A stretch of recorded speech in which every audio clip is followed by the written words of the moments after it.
Welcome, weary travelers. I am Kiyana Cardinal, and I have a story that I'd like to share with you.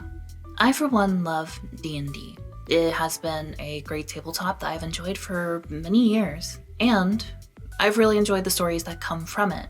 Today, I want to share with you the story of Powder Cake of Justice.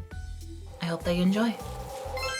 We've been running our D&D group for quite some time, D&D 3.5, and we were around the 11 to 13 level range. The game had reached the point where the characters were now players in a kingdom's politics and were national heroes. One of the characters, a paladin, was the youngest son of the now deposed king. In his youth, he had disappeared for 10 years without a trace and broke his father's heart. The king went into decline and dragged his kingdom with him. Eventually, knowing of the weakness, a coup was launched by a tyrant, and now the tyrannical betrayer rules the land with an iron fist. 6 years after the coup, the youngest son returns, now a paladin. What happened to him for all that time has yet to be revealed, but the player and DM had it all worked out.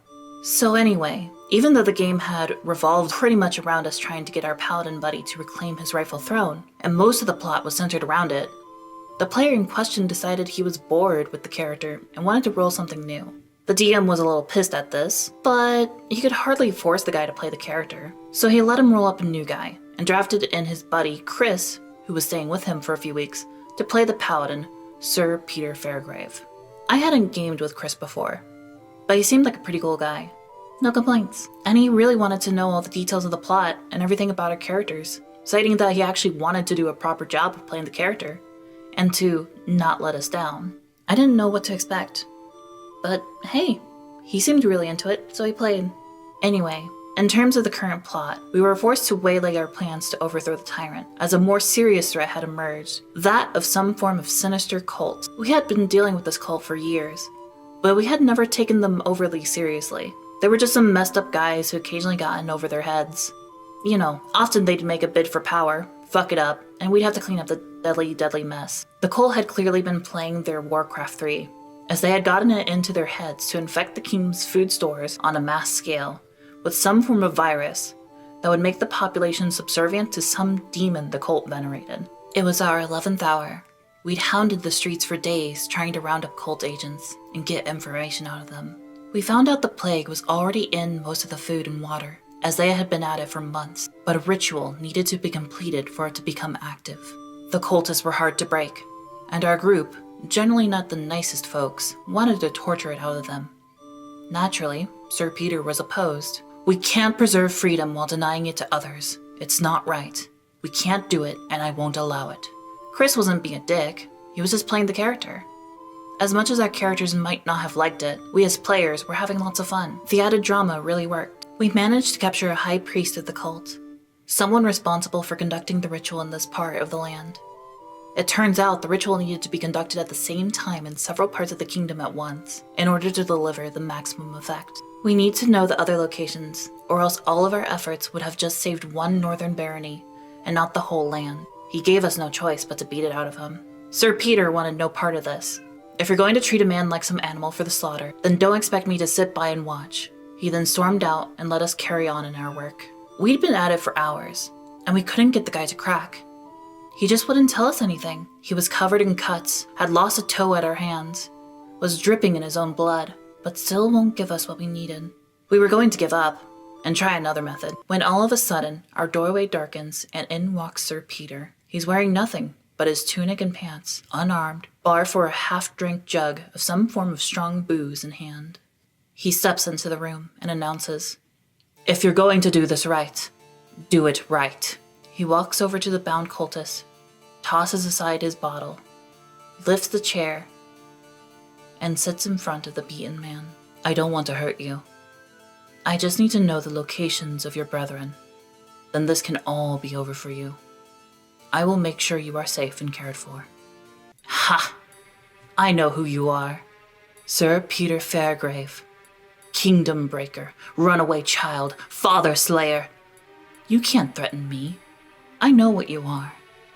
Your order, your god, won't allow you to lay your hands on me. Otherwise you'll fall, and you won't be able to help a soul." "You seem to be under the misconception about what I am. What I do. I am a paladin, that is true. But as a paladin, I don't fear falling. I look forward to it. The cultist shot a nervous look at the rest of the party. We were all looking at each other, not sure what was about to happen. The cultist opened his mouth to speak, but Sir Peter cut him off. As a paladin, I walk on a razor's edge, not between good and evil. I could never be something like you, but between law and justice. The law I follow doesn't permit me to harm you, but I could be justified in anything I did to you in order to save innocent lives. Anything. You don't know what it is like to be me. You don't know the pain of having to store all your anger, all your fury, all your sense of justice and hold it inside you, all day, every day, for the rest of your life. Doing the right thing doesn't mean I get to stop all evil. I just get to trim it when it becomes overgrown. The path I walk is not about vengeance, or what's right. It's about moderation in the face of power, restraint and compassion for scum like you. This is why paladins don't fear falling. We don't spend all day looking for ways to prevent ourselves from doing evil and giving into the darkness. We actively seek it out. Every time we face evil, we ask ourselves, is this the threat that I'm going to give it all up for? Is this what I am going to give up my ability to help others in the future in order to bring it down now? Is this the evil that I am willing to forsake my God and my power to stop? At this point, he stands up suddenly and swings his arm against the chair he was sitting on, sending it flying and shattered against a wall. He then kicks over the chair the cultist was sitting on. He leaps and straddles his chest, flinging him about for a few seconds in pure rage before calming once more. He looks the cultist straight in the face, both their noses just inches from each other. What you should be asking yourself now, what you really need to be thinking about is what I'm doing something that will make this guy want to fall?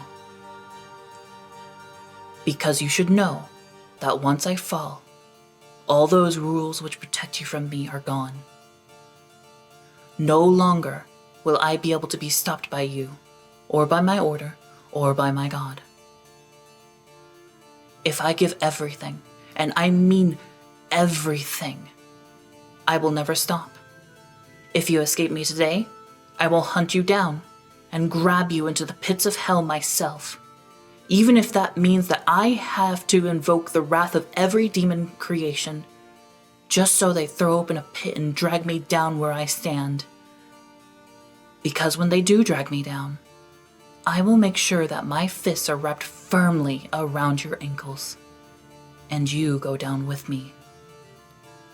I want you to listen to me now. And I mean really listen. Because hell truly hath no fury like a paladin scorned. So I ask you one last time. Tell me where the other rituals are being held, or I swear to all on high that I will fall, and fall hard. Just so I can show you that a paladin keeps his code to hold back. At this point, Chris just stops talking and looks at us. We are all kind of stunned by his speech, naturally. He just picks up a d20, looks at the DM, and says, I wish to roll Intimidate.